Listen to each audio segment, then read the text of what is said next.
کہ آزاد کشمیر کے قائم مقام صدر چودھری لطیف اکبر کو بھی مبینہ طور پہ تشدد کا نشانہ بنایا گیا۔ اب آپ ذرا خود اندازہ کر لیں کہ جس نظام میں ایک ریاست کا صدر محفوظ نہیں تو اس نظام سے پھر آپ عام آدمی کے لیے کیا توقع رکھ سکتے ہیں۔ اچھا، پھر مظفر آباد کے حلقہ NA-31 میں پیپلز پارٹی کا ایک کارکن مشتاق حسین شاہ گولی لگنے سے جاں بحق ہو گیا، اور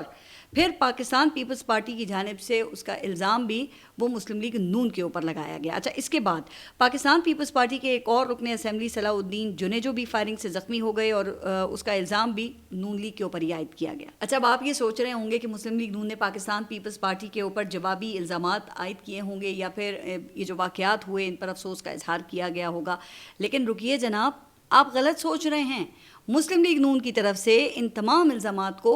رد کیا۔ چلیں، رد کرنے کی حد تک بھی ٹھیک تھا بھئی، رانا ثناء اللہ اور خواجہ آصف نے تو آزاد کشمیر کے الیکشن کے دوسرے مرحلے کو آزاد کشمیر کی تاریخ کے شفاف ترین الیکشن قرار دیا ہے۔ اب رانا ثناء اللہ کا کہنا تھا کہ آزاد کشمیر کے الیکشن میں انتہائی پرامن، شفاف اور منظم انداز میں پولنگ ہوئی۔ ظاہر ہے نا، جب یہ 8 میں سے 6 اور 12 میں سے 10 نشستیں آپ جیت جائیں گے تو پھر وہ الیکشن تو دنیا کا شفاف ترین الیکشن ہی دکھائی دے گا نا۔ اور یوں آزاد کشمیر کے دوسرے مرحلے کے انتخابات بھی وہ پہلے مرحلے کی طرح انتہائی متنازع انداز میں منعقد ہو کر ختم ہو گئے۔ اچھا، اب آپ کو یہ یاد ہوگا کہ میں نے اپنے گزشتہ ایک ولاگ میں کہا تھا کہ آزاد کشمیر کے الیکشن کا اصل امتحان وہ 10 اگست کو ہونے والے پونچھ ڈویژن میں ہوگا، کیونکہ یہ آزاد کشمیر کا نا حساس ترین علاقہ بن چکا ہے، اور راولہ کوٹ جہاں پہ عوامی ایکشن کمیٹی کا دھرنا گزشتہ 2 ماہ سے جاری ہے، اور پھر پچھلے ہفتے وہاں پہ فورسز کی جانب سے آپ کے علم میں ہے کہ مبینہ فائرنگ کے بعد درجنوں ہلاکتوں کی افسوسناک خبریں بھی ہمارے سامنے آتی رہی ہیں، تو وہ بھی اسی پونچھ ڈویژن کا حصہ ہے۔ تو اب میری خبر کے عین مطابق آزاد کشمیر کے الیکشن کمیشن نے پونچھ ڈویژن کے الیکشن سے ہاتھ کھڑے کر دیے ہیں، اور آزاد کشمیر کے الیکشن کمیشن کا کہنا یہ ہے کہ اگر پونچھ کے حالات یہی رہے تو وہاں 10 اگست کو ہونے والے الیکشنز کو ملتوی کیا جا سکتا ہے۔ لیکن بہرحال نون لیگ کو پہلے 2 مرحلوں میں اتنی نشستیں ملتی دکھائی دیتی ہیں کہ وہ آزاد کشمیر میں حکومت تو اپنی بنا سکتی ہے۔ اچھا خیر، اب ذرا نئے صوبوں کا جو معاملہ ہے اس پہ ذرا تفصیل سے بات کرتے ہیں، جو اب آپ دیکھ رہے ہیں کہ انتہائی سنجیدہ رخ اختیار کرتا ہمیں نظر آتا ہے، اور اس نظام کے اندر سے ہی لوگوں نے خود ہی اس نظام کو ایکسپوز کرنا شروع کر دیا ہے، یعنی جو لوگ اس نظام کا حصہ ہیں وہ خود ہی اس نظام کے راز فاش کرنے میں لگے ہوئے ہیں۔ اچھا، اب کل خواجہ آصف نے محسن نقوی کے حوالے سے اپنے ٹویٹ میں یہ کہا کہ نقوی صاحب، سسٹم ہر وقت ایوالو ہوتے رہتے ہیں اور ہونے بھی چاہیے۔ نمونے کے طور پہ پی سی بی میں کوئی انقلاب لائیں۔ کرکٹ کے شائقین پی سی بی کی پرفارمنس سے کوئی اتنے مطمئن نہیں ہیں۔ پی سی بی میں تو اقتدار کل آپ کے پاس ہے، نہ وزیر اعظم ہے، نہ پارلیمنٹ ہے، نہ کوئی فرسودہ سیاسی نظام رکاوٹ ہے۔ اچھا، پھر رانا ثناء اللہ وہ بھی کہاں پیچھے رہنے والے تھے، اور انہوں نے یہ کہا کہ اسی نظام میں رہ کر محسن نقوی نے 30 سال کا سفر 3 سال میں کیسے کر لیا۔ اب آپ ذرا منافقت کی حد تو دیکھیے کہ مسلم لیگ نون کے لوگ اپنی ہی کابینہ کے ایک رکن کی کارکردگی پر خوب سوالات اٹھا رہے ہیں، اور اس رکن کے اسٹیبلشمنٹ سے تعلقات پر طنز بھی فرما رہے ہیں، لیکن وزیر اعظم سمیت ان میں سے کسی میں محسن نقوی سے استعفیٰ مانگنے کی اتنی ہمت یا جرت نہیں ہے۔ انہیں بڑی اچھی طرح سے معلوم ہے کہ محسن نقوی کی کارکردگی تو بھئی وزارت داخلہ اور پی سی بی دونوں جگہ پہ ہی زیرو ہے، لیکن مجال ہے کہ کوئی محسن نقوی سے استعفیٰ لے کر انہیں گھر بھیج سکے۔ کیونکہ ان کی تعیناتی تو مبینہ طور پہ براہ راست بڑے گھر سے ہوئی ہے، اور حکومتی وزراء کی کل اوقات وہ صرف اتنی ہے کہ محسن نقوی کی کارکردگی پر سوشل میڈیا اور میڈیا پر سوالات اٹھا سکتے ہیں بس، لیکن ان کو معلوم ہے کہ محسن نقوی کابینہ کا حصہ ہیں، حصہ تھے اور وہ حصہ رہیں گے۔ اب مجھے تو ایک مشہور فلم کا ڈائلاگ یاد آ رہا ہے کہ مونچھیں ہوں تو نتھو لال جیسی ورنہ نہ ہو، تو جناب پھر وزارت بھی ہو تو محسن نقوی جیسی ورنہ نہ ہی ہو۔ بھئی کیا شاندار وزارت ہے کہ موصوف کے پاس سیاست کا نہ کوئی تجربہ تھا، نہ وہ کسی سیاسی جماعت کا حصہ رہے، اور نہ ہی ان کو سینیٹر منتخب ہونے کے لیے کسی سیاسی جماعت سے ووٹ مانگنے پڑے۔ وہ بس آئے اور چھا گئے۔ وہ پاکستان کے طاقتور ترین وزیر داخلہ بن گئے اور پھر پی سی بی کے چیئرمین بھی بن گئے۔ وہ کسی کو جواب دہ نہیں ہیں۔ انہوں نے پارلیمنٹ سے صرف یہ کوئی 12 منٹ خطاب کیا، اور اب وہ اسی نظام کے سب سے بڑے بینیفیشری ہونے کے باوجود اس نظام پر سوالات اٹھا کر پاکستان میں نئے انتظامی یونٹس کی بات کر رہے ہیں، لیکن کسی میں ان کو گھر بھیجنے کی ہمت نہیں ہے۔ تو بھائی وزارت ہو تو پھر محسن نقوی جیسی، ورنہ نہ ہی ہو. لیکن محسن نقوی کی جانب سے نئے صوبوں کی بات اور اس سسٹم کے کولیپس ہونے کے بیان کے بعد اب پاکستان کے جو بڑے بڑے صحافی ہیں اور یوٹیوبرز ہیں وہ اندر کی خبریں نکال کر لا رہے ہیں. کوئی یہ کہتا ہے کہ مسلم لیگ نون اور پاکستان پیپلز پارٹی کو سسٹم درست کرنے کے لیے کچھ ماہ کا وقت دے دیا گیا ہے، ورنہ دوسری صورت میں تیاری پوری ہے، یعنی کہ فائلز تیار ہیں، اور فائلز تیار کرنے والوں کے پاس آپ کو پتہ ہی ہے کہ پھر دونوں سیاسی جماعتوں کا پورا کچا چٹھا موجود ہے. اچھا، اس کے بعد پھر ان سیاسی جماعتوں کو عوام کے اوپر مسلط کر دیا گیا ہے. اچھا، اس کے علاوہ کچھ اور صحافی وہ بھی اسی قسم کی خبریں دے رہے ہیں، اور کچھ صحافیوں کے نزدیک یہ نظام یہ اسی طرح چلتا رہے گا اور حکومت اپنی مدت بھی پوری کرے گی. اب سینئر صحافی انصار عباسی صاحب وہ اس بات کی تردید کرتے ہوئے کہتے ہیں کہ نہ نواز شریف لڑائی کے موڈ میں ہیں، نہ شہباز شریف اور فیلڈ مارشل میں کوئی دراڑ ہے. محسن نقوی جذبات میں آ کر کچھ زیادہ ہی بول گئے ہیں، اور بقول عباسی صاحب کے کہ جب انہوں نے اپنے سورس سے 6 ماہ کی ڈیڈ لائن کا پوچھا تو جواب ملا کہ ہم تو آپ سے سن رہے ہیں، بھلا سنجیدہ معاملات میں اس قسم کی ڈیڈ لائنز دی جاتی ہیں. اچھا، اب جناب آپ دیکھیں کہ سب کے اپنے اپنے سورسز ہیں اور سب کی خبر وہ ایک دوسرے سے مختلف بلکہ متضاد ہے. لیکن سب سے حیران کن بات وہ محسن نقوی کے رازدان اور دوست سہیل وڑیچ نے کی ہے. اب آپ یہ سوچ رہے ہوں گے کہ سہیل وڑیچ نے محسن نقوی کی بات کو سپورٹ ہی کیا ہوگا نا، مگر نہیں جناب، اس مرتبہ معجزہ ہو گیا ہے. سہیل وڑیچ نے اپنے کالم امرت دھارا یا نیا پواڑا میں یہ فرمایا کہ اختیارات کی نچلی سطح پر منتقلی یا پھر چھوٹے انتظامی یونٹس بنانا یقینی طور پہ امرت دھارا ہے، لیکن نئے صوبے بنانے کی بات کرنا لازماً ایک نیا پواڑا ہے. اس کے بعد انہوں نے 1742 کی تاریخ سے شروع کرتے ہوئے پنجاب کو تقسیم کر کے نئے صوبے بنانے کے ایسے نقصانات گنوائے ہیں اور ایسے حادثات سے ان کی طرف سے خبردار کیا گیا ہے کہ اگر آپ پڑھیں گے نا تو آپ پڑھ کے دنگ رہ جائیں گے. اب پتہ نہیں کہ سہیل وڑیچ اس مرتبہ محسن نقوی کی نمائندگی کیوں نہیں کر رہے ہیں، لیکن یہ بھی تو ہو سکتا ہے نا کہ وہ نظام کے اندر سے کسی اور کی نمائندگی کر رہے ہوں. تو یہ بات تو خیر ویسے سہیل وڑیچ صاحب ہی بہتر بتا سکتے ہیں. لیکن آج محسن نقوی کی وزیر اعظم شہباز شریف سے عام ملاقات ہوئی ہے، اور میری اطلاعات کے مطابق امکان ہے کہ شاید سیز فائر ہو جائے. اچھا خیر، آگے بڑھتے ہیں، اور ایک انتہائی اہم خبر عمران خان کے حوالے سے ہے. اور برطانوی اخبار دی آبزرور کی رپورٹ کے مطابق سابق وزیر اعظم عمران خان کی صحت اور ممکنہ رہائی کے حوالے سے پس پردہ رابطوں کی اطلاعات سامنے آئی ہیں، اور یہ رپورٹ میں دعویٰ کیا گیا ہے کہ عمران خان کی قید کو تقریباً 3 سال مکمل ہونے والے ہیں، اور اس دوران وہ زیادہ تر تنہائی میں رہے ہیں، جس کے باعث ان کی صحت کے بارے میں خدشات میں اضافہ ہوا ہے، اور پاکستان میں جاری سیاسی عدم استحکام پاکستان کے آگے بڑھنے کی راہ میں ایک رکاوٹ بن گیا ہے. اچھا، برطانوی اخبار کا دعویٰ یہ ہے کہ پاکستانی فوجی اسٹیبلشمنٹ کے قریبی ذرائع اور عمران خان کے اہل خانہ نے اشارہ دیا ہے کہ ورلڈ کپ جیتنے والے سابق کپتان کی رہائی کے لیے پس پردہ ایک ممکنہ معاہدے پر بات چیت ہوئی ہے. لیکن عمران خان کی قید کا معاملہ اب بھی انتہائی حساس ہے، اور ان کی ممکنہ رہائی کو اس قدر سیاسی طور پہ دھماکہ خیز سمجھا جا رہا ہے کہ ابتدائی نوعیت کے تمام بات چیت صرف تیسرے فریق یا غیر رسمی ثالثوں کی وساطت سے ہی کی گئی ہے. اچھا، اب اخبار کے مطابق ایک ممکنہ آپشن عمران خان کو میڈیکل بنیادوں پر رہا کرنا ہو سکتا ہے. اچھا، اب رپورٹ میں عمران خان کے جو دونوں بیٹے ہیں سلیمان اور قاسم، ان کا بیان بھی شامل کیا گیا ہے، جس میں انہوں نے یہ کہا کہ خاموش رہنا ممکن نہیں رہا اور وہ اپنے والد کی صحت کے بارے میں سنجیدہ خدشات رکھتے ہیں. ان کا مزید یہ کہنا تھا کہ عمران خان کو مناسب طبی سہولیات اور اہل خانہ تک رسائی ملنی چاہیے. اچھا، اب اس خبر کا ایک دیکھیں نتیجہ تو یہ نکلتا ہے کہ پاکستان کی اسٹیبلشمنٹ ملک میں جاری سیاسی عدم استحکام سے وہ اتنی پریشان ہو چکی ہے کہ انہوں نے تیسرے فریق کے ذریعے عمران خان کی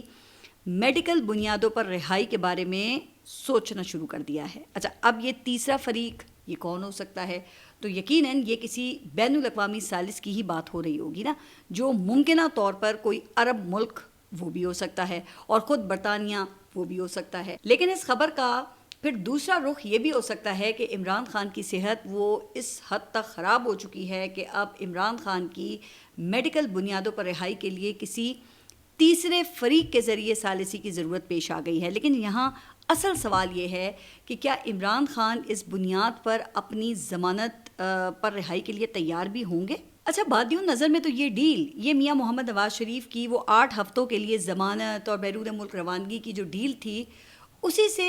ملتی جلتی ہے، اور اگر عمران خان رہائی کے لیے تیار ہو بھی جاتے ہیں تو بدلے میں عمران خان اسٹیبلشمنٹ یا پھر اس نظام کو کیا دے سکتے ہیں؟ تو ظاہر ہے کہ اسٹیبلشمنٹ کی سب سے بڑی شرط تو پھر یہی ہوگی نا کہ عمران خان طویل عرصے کے لیے خاموشی اختیار کریں اور اس نظام کو چلنے دیں اور اپنی مدت مکمل کرنے دیں۔ لیکن جو لوگ عمران خان کو جانتے ہیں نا،